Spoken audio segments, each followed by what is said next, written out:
आज बंडा विधानसभा के अंतर्गत बंडा नगर में आप लोगों के बीच में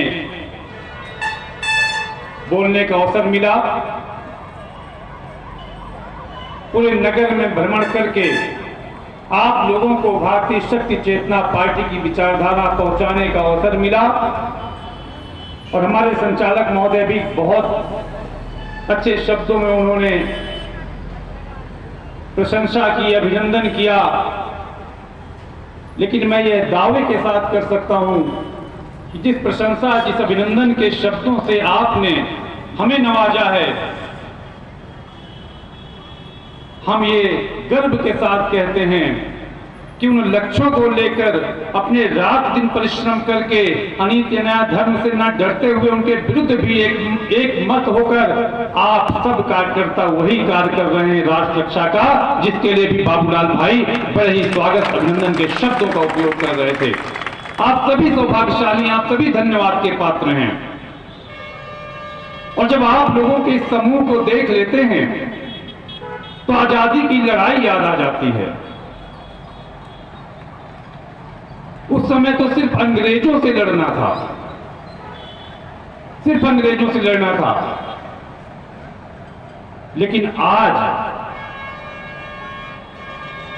अंग्रेजी मानसिकता लिए राष्ट्र को फिर से गुलामी की ओर ढकेलते हुए ऐसे बड़े बड़ी पार्टियां और ऐसे बड़े बड़े राजनेता हमारे आपके बीच में हैं कि जिनके विरुद्ध यदि आप लोग आज उठ खड़े हुए हैं, आप लोग ये 3 रंगों वाला ध्वज लेकर जन जन को जगाने का प्रयास कर रहे हैं, तो मान लीजिए कि आप पुनः अपने देश के गौरव को बचाने के लिए एक और आजादी की लड़ाई लड़ने जा रहे हैं।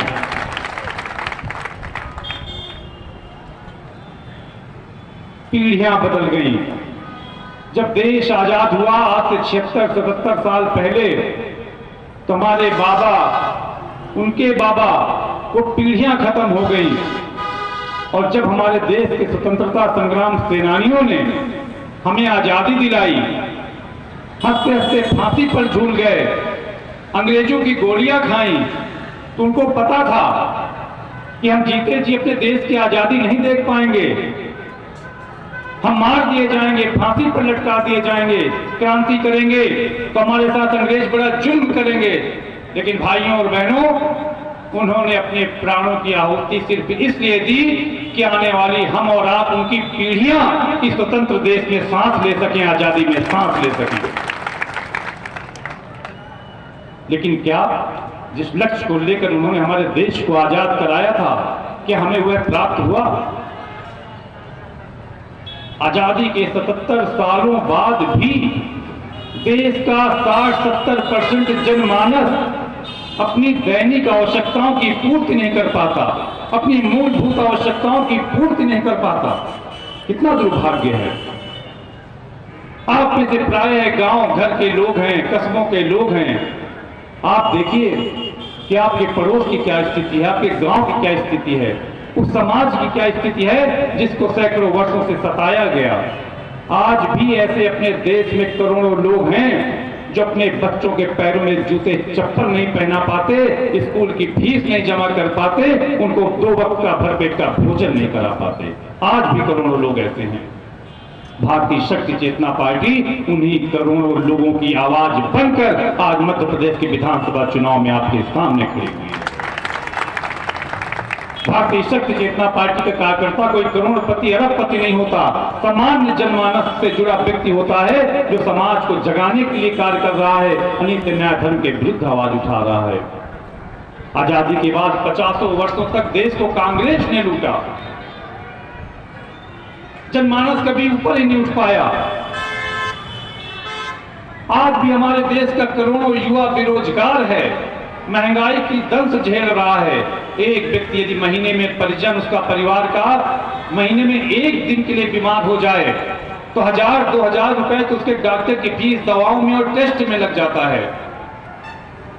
लेकिन आज 1000-1200 रुपए देकर देश भर के बीजेपी के नेता गुणगान गा रहे हैं कि हमने लाडली बहना योजना शुरू की। अरे शराब पी पीकर तुमको मानसिक शारीरिक रूप से उनको आपने विकलांग बना दिया। ठेकों के माध्यम से और अवैध शराब के माध्यम से भी पूरे मध्य प्रदेश में और विशेषकर सागर संभाग में लोगों को शराबी बना दिया, तन मन से उनको छीड़ कर दिया। छोटे छोटे युवा बच्चे भी आज शराब पी रहे हैं। किस तरह से आप उनका विकास कर पाएंगे? अब आप लोग सुनते होंगे कि हम लोग अभी आजादी के 77 साल बाद भी विकसित देश नहीं बन पाए, विकासशील देश हैं। आपको पता है विकसित देश कैसे बनते हैं? विकसित देश मेट्रो ट्रेन चलने से नहीं बनती। विकसित देश बड़े बड़े रोड, पुल और फ्लाईओवर बनाने से सिर्फ नहीं बनते। विकसित देश और ये भारत देश विश्व गुरु तभी बन सकता है जब यहाँ का प्राणी, यहाँ का युवा, यहाँ के वरिष्ठ सभी तन मन से स्वस्थ हों और राष्ट्र रक्षा के लिए अपने कदम आगे बढ़ा रहे हों, धर्म रक्षा के लिए अपने कदम आगे बढ़ा रहे हों। बेरोजगार युवा पूरा दिन अपना गांव में, घर में पड़े बर्बाद कर देता है, मोबाइल देख देख के बर्बाद कर देता है, या फिर दूसरे प्रदेशों में जाकर रोजगार की तलाश में अपने परिवार से दूर भटकता रहता है। कांग्रेस ने 50-60 साल देश को लूटा। 50-60 साल बहुत होते हैं देश को विकास की ऊंचाइयों तक पहुंचाने के लिए, और उसके बाद जब 15-20 साल भाजपा को मौका मिला तो उसने भी कोई कसर नहीं छोड़ी। कल प्रधानमंत्री जी की सभा थी और उन्होंने प्रधानमंत्री जी ने अपनी सभा में कहा, कांग्रेस का नारा था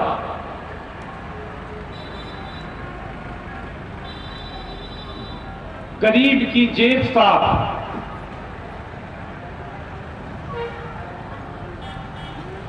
मतलब वो ये कहना चाह रहे थे कि कांग्रेस ने इतना भ्रष्टाचार किया कि गरीब की जेब साफ हो गई है, कुछ नहीं बचा है। और 2G घोटाला, 3G घोटाला, कोयला घोटाला, न जाने कितने घोटाले वो सुना रहे थे। और भारतीय जनता पार्टी ने क्या किया? पटवारी घोटाला, व्यापम घोटाला, देश का सबसे बड़ा घोटाला व्यापम घोटाला, जिसमें 50 लोगों की जानें भी चली गई, लेकिन आज तक उसका रिपोर्ट कार्ड तैयार नहीं हुआ कि उसका दोषी कौन था। आप किस भ्रष्टाचार को रोकने की बात करते हैं? प्रधानमंत्री जी कहते हैं कि न मैं खाऊंगा न खाने दूंगा। बंडा के जनमानस से पूछना चाहते हैं, अपने हृदय में हाथ रखकर देखिए कि क्या एक भी ऐसा शासकीय विभाग है जहां पर बिना पैसे दिए आपके काम होते हों? तहसील हो, पटवारी हो, राजस्व विभाग हो, पुलिस विभाग हो, कोई ऐसा विभाग बता दीजिए जहां बिना पैसे के आपके काम हो जाएं। माफिया साम्राज्य पूरे प्रदेश में फैला हुआ है। रेत माफिया, शराब माफिया, नेता माफिया, कौन कितना बाहुबली है, किसका कौन किस क्षेत्र का कितना दबंग नेता है, उस नेता के नाम से क्षेत्र जाना जाता है। ये फलाने नेता का क्षेत्र है, वो फलाने नेता का क्षेत्र है। तो फिर अंग्रेज कौन सा बुरे थे? अंग्रेज भी करते थे, समाज का शोषण करते थे, उनकी आवाज नहीं उठने देते थे। पुलिस प्रशासन में आज गरीब की सुनी नहीं जाती।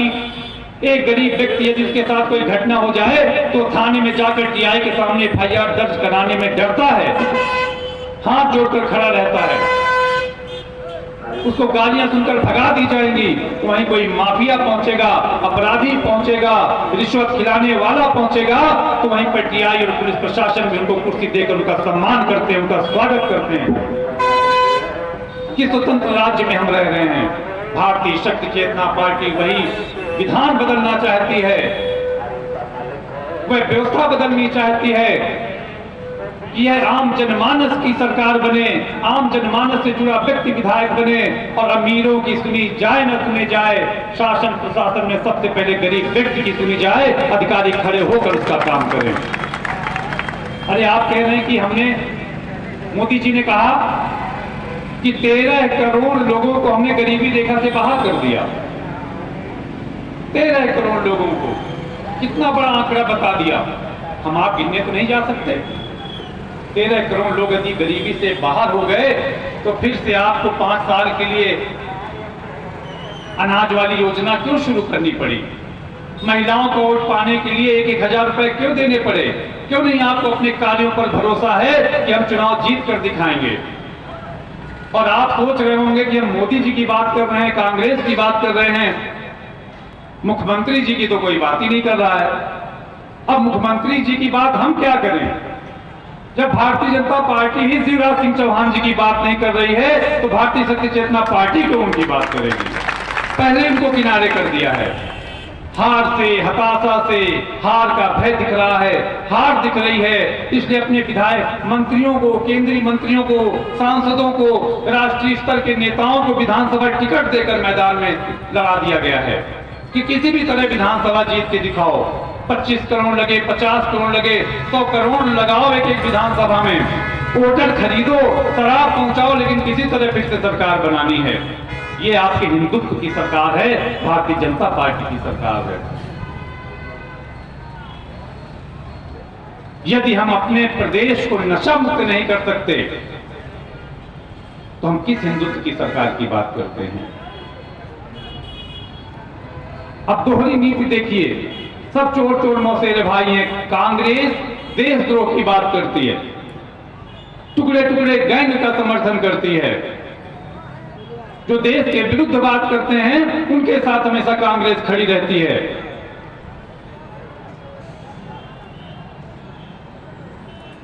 विदेशी मानसिकता से भरे हुए जब राष्ट्रीय नेतृत्व के नेता होंगे तो कांग्रेस के नेताओं से कभी भी राष्ट्र रक्षा की और राष्ट्र धर्म के पालन की उम्मीद मत कीजिएगा। जिस पार्टी के नेता भगवान राम को भी काल्पनिक कह दें, राम मंदिर बन रहा है, उसके उत्साह में वो शामिल न हो, वो कभी हमारे राष्ट्र धर्म का पालन नहीं कर सकते। आप सभी को अपनी आंखें खोलने की आवश्यकता है। आयुष्मान योजना चलाई गई कि हम 5 लाख तक का इलाज कराएंगे। आज भी सागर संभाग की महिलाएं, बहनें दरवाजों पर अपने बैठकर बीड़ी बनाने के लिए मजबूर हैं। आजादी के 77 साल में भी हम लघु उद्योग नहीं दे पाए, कुटीर उद्योग नहीं दे पाए, गांव-गांव को जागृत नहीं कर पाए, बीड़ी बनाने के लिए मजबूर हैं। और वो किसी तरह घर खर्च चलाती हैं और पुरुषों को इतनी शराब पिलाई जा रही है कि वो किसी काम के ही नहीं रहे। अब जब शराबी बनाएंगे, जब आपका जीवन स्तर नहीं ऊंचा उठने देंगे, तभी तो आपके वोट का उपयोग कर पाएंगे, तभी आपको अपने गुलाम बनाकर रख पाएंगे। यह इनकी नीति है, इस चीज को समझिए। पहले आपके शरीर का विनाश करेंगे, नशा पिला पिलाकर आपको बीमारी की तरफ ढकेलेंगे, महिलाओं को बीमारी की तरफ ढकेलेंगे। शुद्ध पानी पीने के लिए सागर संभाग के गांव तरसते हैं, और जब आप बीमार होंगे तो 5 लाख का आयुष्मान योजना का आपको लाभ दिलाएंगे। यह दोहरी नीति है। आप सभी को जागृत होने की जरूरत है। पूरे देश स्तर पर भारतीय शक्ति चेतना पार्टी एक आवाज बनकर उठ खड़ी हुई है। मध्य प्रदेश में तीसरे विकल्प के रूप में उठ खड़ी हुई है, और आज बंडा नगर में भी ये जो ऐतिहासिक रैली और आम सभा हुई है, इस मंच के माध्यम से, इस ध्वनि विस्तारक यंत्र के माध्यम से बंडा नगर के सभी नगर वासियों से, आदरणीय मतदाताओं से बार बार अपील करते हैं कि इस बार भारतीय शक्ति चेतना पार्टी के प्रत्याशी भाई भानु सिंह जी को उनके चुनाव चिन्ह बांसुरी में वोट देकर भारी मतों से विजयी बनाइए। एक बार शक्ति साधक को मौका दीजिए। आपका एक वोट बहुत बड़ा परिवर्तन ला सकता है। हम उस संकल्प को लेकर चल रहे हैं, यदि हमारा विधायक, हमारा सांसद बनता है तो उस क्षेत्र में हम एक भी शराब की दुकान नहीं खुलने देंगे। 24 घंटे के अंदर वह परिवर्तन करके दिखाएंगे। बड़े बड़े नेता कहते हैं कि ना हम खाएंगे ना खाने देंगे। हम आपके साथ दावे के साथ कहते हैं, जिस दिन हमारा विधायक बना, पूरे विधानसभा क्षेत्र का एक भी ऐसा शासकीय विभाग नहीं होगा जिसके गेट पर कितना बड़ा बोर्ड न लगाया जाए जिसमें लिखा जाएगा कि यह भ्रष्टाचार मुक्त विभाग है, आप आइए और आपको बिना 1 रुपए दिए यहां पर आपका कार्य किया जाएगा। हम उस संकल्प को लेकर काम कर रहे हैं। योजनाएं और मन में राष्ट्र रक्षा के प्रति भावनाएं इतनी हैं कि यदि हम लोग अपनी बात बताने जाएं तो घंटों लगेंगे, क्योंकि हम लोग समाज से जुड़े व्यक्ति हैं, आम जनमानस से जुड़े व्यक्ति हैं, उनके दुख दर्द को समझते हैं, उनकी समस्याओं को समझते हैं और उनके साथ छल नहीं करते। उनको मूर्ख नहीं बनाते, उनको समाज की सच्चाई से अवगत कराते हैं और उनको जागृत करने का प्रयास कर रहे हैं। आप लोगों से भी अपेक्षा है, नगर वासियों से भी अपेक्षा है, बंडा विधानसभा क्षेत्र के सभी मतदाताओं से अपेक्षा है कि एक बार अपना बहुमूल्य मत हमारे प्रत्याशी को दीजिए, हमारे हाथ मजबूत करिए। वो शराब पिलाते हैं, वो आपको गुलामी में धकेलना चाहते हैं, आपका शोषण करना चाहते हैं, और भारतीय शक्ति चेतना पार्टी इस गर्व के साथ कहती है कि हमने सागर संभाग के लाखों परिवारों के बीच में जाकर उनको नशा मुक्त कर दिया, उनके बच्चों को भी संस्कार दे दिए, उनकी महिलाओं को भी जागृत कर दिया, और जिस गांव में हमारा एक भी कार्यकर्ता है वो धीरे धीरे करके पूरे गांव को नशा मुक्त करता चला जाता है, पूरे गांव को जागृत करता चला जाता है। हम उस संकल्प के साथ काम कर रहे हैं, इसलिए इस विचारधारा के साथ जुड़िए। आपका सहयोग इस चुनाव में हमारे लिए बहुत महत्वपूर्ण है, और हम वह पार्टी नहीं है, हम वह संगठन नहीं है कि चुनाव के समय आपके सामने दिखाई पड़ेंगे। बंडा विधानसभा में हमारे प्रत्याशी ने और उनकी टीम ने दर्जनों भ्रष्टाचार के मामले खोले हैं, कोर्ट तक बात चली गई है, लेकिन हमारे कार्यकर्ता झुके नहीं हैं, किसी से दबते नहीं हैं। करोड़ों रुपए भी हमारे कार्यकर्ताओं के सामने कोई फेंक देगा तो उनके लिए मिट्टी के ढेले के समान होंगे, लेकिन अनीति न्याय धर्म से समझौता नहीं करेंगे। इस संघर्ष के साथ हम काम कर रहे हैं, इसलिए आप लोगों से अपील करते हैं कि एक बार अपना समर्थन दीजिए, एक बार सहयोग दीजिए। आज सागर संभाग में जिन क्षेत्रों में पिछले पंचायत चुनाव में हमें बड़ी अभूतपूर्व सफलता मिली, अनेक स्थानों पे सागर संभाग में हमारे जनपद सदस्य, जिला पंचायत सदस्य, सरपंच हमारी पार्टी के बने, और आप जाइए वहां देखिए, कोई एक उंगली नहीं उठा सकता कि हमारे विजयी हुआ प्रतिनिधि एक रुपए का भी उसने भ्रष्टाचार किया हो, ईमानदारी के साथ कार्य करता है। बड़े बड़े अधिकारी, कार्यपालन अधिकारी, सीओ को भी बाध्य कर देता है कि आपको बाकी जगह जो करना करिए, हमारे पंचायत में आपको भ्रष्टाचार नहीं करने देंगे। इच्छा शक्ति से सब कुछ होता है, इच्छा शक्ति से पूरे देश के जन जन को जागृत करके उसके जीवन स्तर को ऊंचा उठाया जा सकता है। अभी हमारे मीडिया के भाई बंधु कह रहे थे कि संभाग में इतने मंत्री, इतने केंद्रीय मंत्री हैं, लेकिन सागर संभाग क्यों सबसे पिछड़ा रहता है? कारण वही है क्योंकि जब आपको पिछड़ा बना के रखेंगे तभी तो आपका उपयोग करेंगे, तभी तो राजनीति की मलाई खाएंगे, तभी तो उनके बच्चे विदेशों में पढ़ने जाएंगे, तभी तो 5 सितारा होटल में अय्यासी करेंगे। अगर आप जाग गए तो उनके खिलाफ आवाज उठा देंगे। भारतीय शक्ति चेतना पार्टी वह काम कर रही है, वह आवाज बनकर उभरी है। आप सबके समर्थन की जरूरत है, आप सबके सहयोग की जरूरत है। हमारे पार्टी के कार्यकर्ताओं से भी कहना है कि चुनाव का 1 सप्ताह शेष बचा है।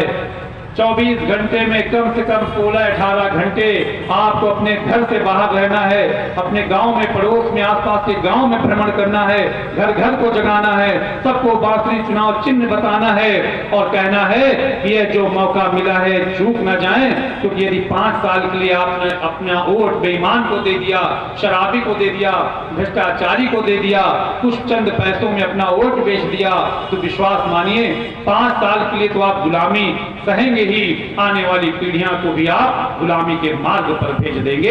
इसलिए इस बार भारतीय शक्ति चेतना पार्टी को वोट दीजिए। महिलाओं को जागृत करिए कि आप चाहते हैं कि आपके पति नशा मुक्त रहे, आपका बच्चा कभी शराबी न बने बड़ा होकर, तो भारतीय शक्ति चेतना पार्टी को वोट दीजिए। यही अपेक्षा है, यही आग्रह है, यही आह्वान है कि आप लोग एक बार भारतीय शक्ति चेतना पार्टी को समर्थन करेंगे। आज बंडा नगर में यह जो विशाल कार्यक्रम हुआ, हजारों की संख्या में हमारे कार्यकर्ताओं ने बंडा नगर को जगाने का कार्य किया। इसके लिए मैं अपने एक कार्यकर्ता को भी राष्ट्रीय कार्यालय की तरफ से बहुत बहुत धन्यवाद देता हूँ, बहुत बहुत बधाई देता हूँ।